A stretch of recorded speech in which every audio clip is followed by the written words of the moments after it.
Cable Bahamas has always been considered the innovator. People can have confidence in Cable Bahamas as a mobile operator because of our past history. We've proven to the Bahamian community that we are in fact able to manage additional services as a telecommunications company. Customers expect the best from Cable Bahamas. The technology that we bring is revolutionary technology because we know that the Bahamian public, they deserve it, and Cable Bahamas is here to bring it to them.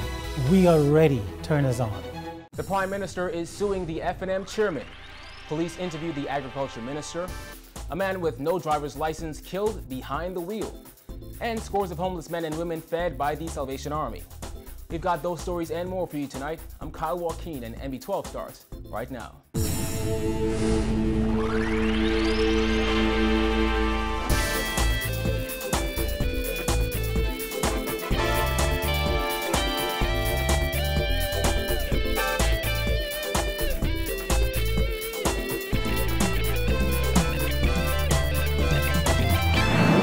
Tonight, Prime Minister Perry Christie says he intends to sue Free National Movement Chairman Michael Pintard for defamation, claiming Pintard falsely and maliciously accused him of interfering in the release of Bahamas Consul General to Atlanta Randy Roll from police detention last weekend.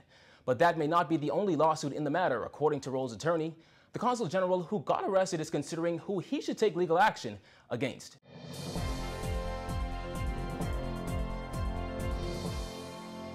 It will have to be a collection of material for an analysis of is there somebody that the Consul General would wish to sue. The one person he is clearly on advice determined that he will not sue, although he may have a cause of action, is the Royal Bahamas Police Force, because the mistake was not egregious at all. And he understands it. That's Bahamas Consul to Atlanta Randy Roll's attorney Wayne Monroe saying Roll is now in the process of deciding if he will file a lawsuit against a particular party. The controversy surrounding his arrest in Bimini last week Friday has dominated news since it was revealed by the Fnm Chairman. While Roll has already admitted that he was arrested by police in Bimini last week, his attorney today said he won't sue the Royal Bahamas Police Force because he understands they were just doing their job. That altercation in which Roll was arrested was reportedly all caught on camera by Roll's American visitors. He's from Bimini, so Bimini people can get a little rowdy at times and work up at times, and so I think he has an understanding of what the police deal with when they deal with large crowds. And if you watch the video, he was calm throughout. So I think there's an understanding of it, and when you have that sort of a mature approach, it really is scandalous that you have an immature approach to dealing with that matter. The Ministry of Foreign Affairs yesterday confirmed that Roll returned to New Providence for consultations with his principals at the headquarters. But one person that is now facing a lawsuit is Fnm Chairman Michael Pintard. In a statement sent by Bahamas Information Services, Prime Minister Perry Christie said, Pintard, an Fnm senator, will now have to account for his defamatory assault in a court of law. The release said the Prime Minister further announced that he has also instructed his attorneys to take legal action against those media houses that published Senator Pintard's release, and in so doing had committed defamation as well. Progressive Liberal Party Chairman Bradley Roberts also piled on Pintard yesterday, insisting that Fnm leader Dr. Hubert Minnis should fire Pintard for his remarks. Earlier this week in a press release, Pintard said that upon being arrested, Roll made a call and it was subsequently released. He said Christie was duty-bound to explain the circumstances surrounding Roll's arrest and release. Police Commissioner Ellison Greenslade said on Wednesday that he is satisfied there was no political interference in Roll's release. Agriculture Minister V. Alfred Gray has been interviewed by police over allegations he interfered with the course of justice. His attorney, also Wayne Monroe, said Deputy Commissioner Anthony Ferguson conducted the interview this morning in the presence of Monroe and Gray's son, attorney Mario Gray. The Assistant Commissioner previously told our news team that Gray was the last to be interviewed. So, what happens next?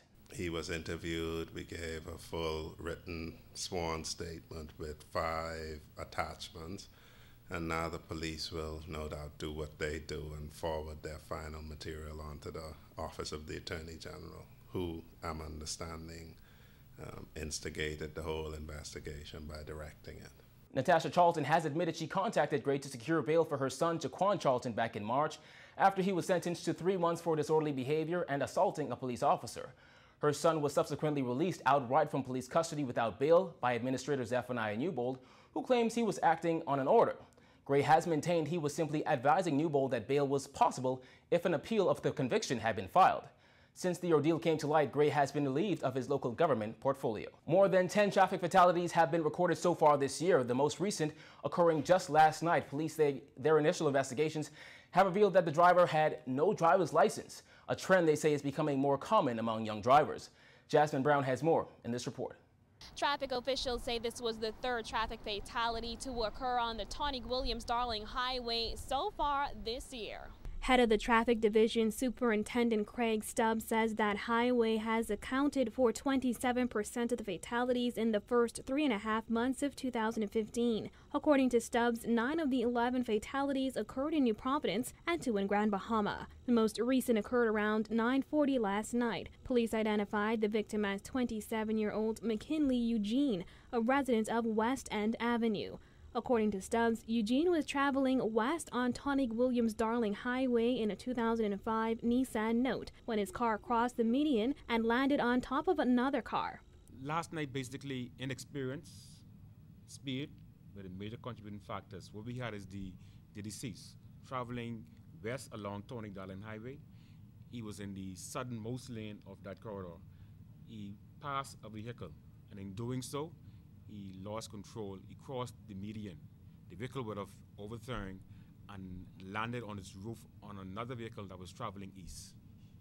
The driver of the Jeep Cherokee, he sustained minor injuries, glass particles to his face. But the deceased, based on all indication, would have died on impact of both vehicles. Stubbs went on to say that investigators also discovered Eugene was only in possession of a learner's permit that had already expired and did not own the car he was driving. He added that the young driver had borrowed the car from a relative's boyfriend. The vehicle was the vehicle owned by a sister's boyfriend. He was in possession of a provisional learner's permit that had expired since the year 2013. He did not meet the requirements to operate that vehicle according to law. Stubbs also said police are finding more and more unlicensed drivers on the streets of New Providence. That is also an issue. Many of we find our young persons between the ages of, we found 17 to 30, we find many of that age bracket of drivers are not in possession of driver's license.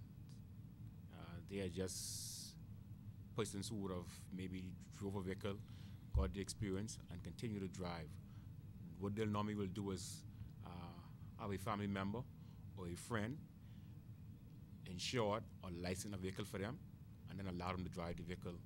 And that is only known in the event they are stopped for a traffic violation or a traffic accident occur, and then the information is revealed that they are not the holder. They own the vehicle, but they are not the holder of a driver's license. It is not insured or registered within their names. Meantime, Eugene's relatives were also present at the Traffic Division's Independence Highway office today. However, they declined an on-camera interview. Stubbs says the case is still an active investigation as police are still looking into the possibility of filing charges. Once the investigation is completed, we will meet with our other stakeholders, in particular the AG's office, and charges will be pending either against the persons who own the vehicle. Once we determine how we got in possession of that vehicle, charges will be initiated. Reporting for NB12, I'm Jasmine Brown. Nearly 100 hungry and homeless Bahamians lined up outside the Salvation Army this morning waiting for a hot plate of food as a part of Hands for Hunger donations. Some of them said it was their only decent meal for the week. Simone Davis reports. More than 40,000 Bahamians face chronic hunger every single day, and businesses like Hands for Hunger say their aim is to stop chronic hunger all across the Bahamas. By doing that, they are donating thousands of food items to the Salvation Army. Hands for Hunger teamed up with BDP International to feed nearly 100 hungry and homeless Bahamians. Although the recipients did not want to speak on camera, some of them said that was their first solid meal in days, and some walked a long distance for the food, including one man without shoes. However, they said they were grateful that somebody cared about them enough to give them a free meal. I will rejoice.